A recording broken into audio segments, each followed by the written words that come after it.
c'est un revirement pour le moins brutal, qui va mettre en difficulté évidemment ce policier, peut-être même la police en général, dans ce contexte particulier. Comment vous avez reçu ce coup dur ?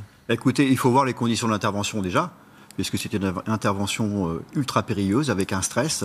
Peut-être que mon collègue, effectivement, à ce moment-là, pensait être en légitime défense. Là, il y a une enquête qui est en cours, je ne vais pas m'avancer à vous donner des faits. Il y a une déclaration du procureur de la République qui va être effectuée. Toujours est-il que moi, je vous rappellerai une chose tout de même, c'est que les collègues, ils hésitent à sortir leur arme à chaque fois. Ce n'est pas des cow-boys.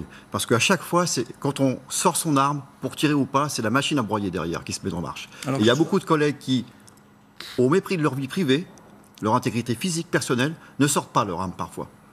Alors, évidemment, c'est un policier, mais c'est une affaire, on va dire, comme les autres.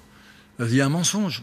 Il y a une première version qui n'est pas la vérité. Ça ne vous trouble pas? Ça ne vous met pas malaise? Peut-être que mon collègue, au moment des faits, là-dessus, pensait être légitime défense. Vous voyez ce que je veux dire? Son avocat parle de déni. Il était dans le déni dans un premier temps. Moi, je ne parlerai pas à la place de mon collègue, simplement que c'est très compliqué, c'est très difficile. Les faits sont malheureux. Et je dirais une chose, c'est pas une provocation, mais si cette personne-là, enfin ce délinquant, ce bandit, avait obéi aux injonctions de la police nationale, tout ça, ça ne se serait pas passé. Personne ne dit le contraire, mais simplement, il y a eu mort d'homme. Oui. C'est vrai que cela mérite de la transparence. Et on peut retenir aujourd'hui, ce qui est troublant dans cette affaire, c'est qu'il y a, on va dire mensonge, ou on va employer d'autres mots, il y a la vérité qui a été travestie pendant plusieurs heures, plusieurs jours, pour ensuite donner une autre version, et ce qui va évidemment pas contribuer à calmer la colère. Lorsque un policier commet un délit, mais il y a aussi des circonstances aggravantes pour une personne qui agresse un policier. C'est dans les deux sens.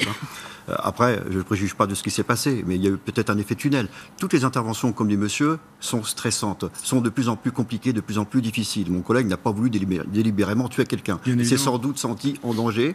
Et il y avait d'autres personnes en danger d'ailleurs, puisque le véhicule a reculé. Il y avait un policier et un passant, de toute manière. Vous ne pensez pas que ça risque d'attiser les haines et les actes?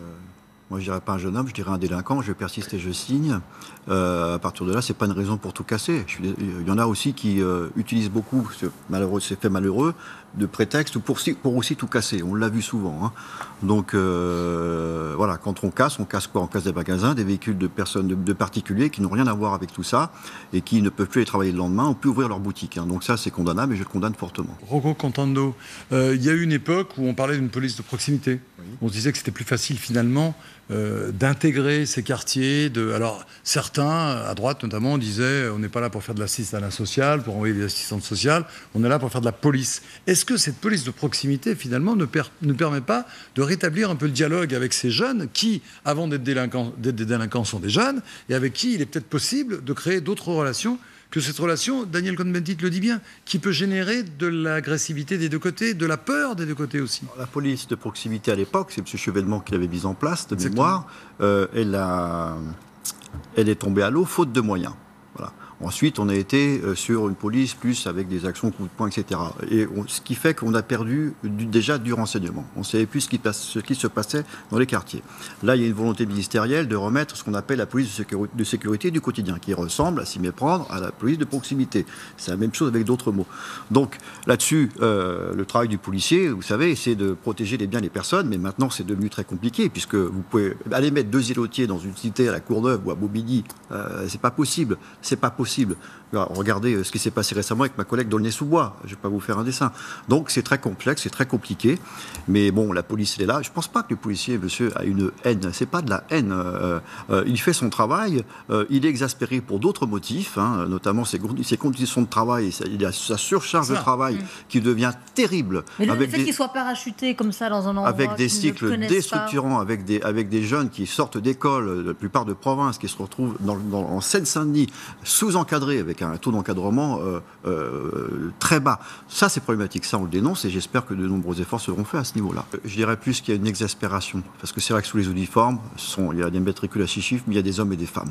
Oui, mais c'est la même chose de l'autre côté. Il y a une exaspération. Des fois, il y a des contrôles de police qu'ils trouvent injustes. On sait qu'il y a des contrôles de police qui ne sont pas tout à fait justes. Des fois, tout ça ça se mélange. Ce qu'on a vu justement en Seine-et-Marne où des délinquants sans son prix ont passé à tabac un couple de policiers qui n'étaient pas dans leur service, ça c'est quelque chose qui monte d'un cran. C'est quelque chose qui devient de plus en plus récurrent, qu'on ne voyait pas avant. La collègue d'Aulnay-sous-Bois qui interpelle, qui se fait agresser par un chien, qui abat le chien, et un mois après, elle est reconnue en sortant de sa nourrice avec son mari, par ce délinquant-là, et les collègues se font tabasser devant les yeux de leur gamine de 3 ans.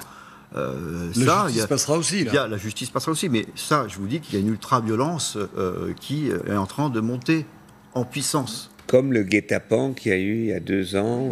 Là, dans l'Ain, vous avez des collègues qui ont été tabassés, pareil.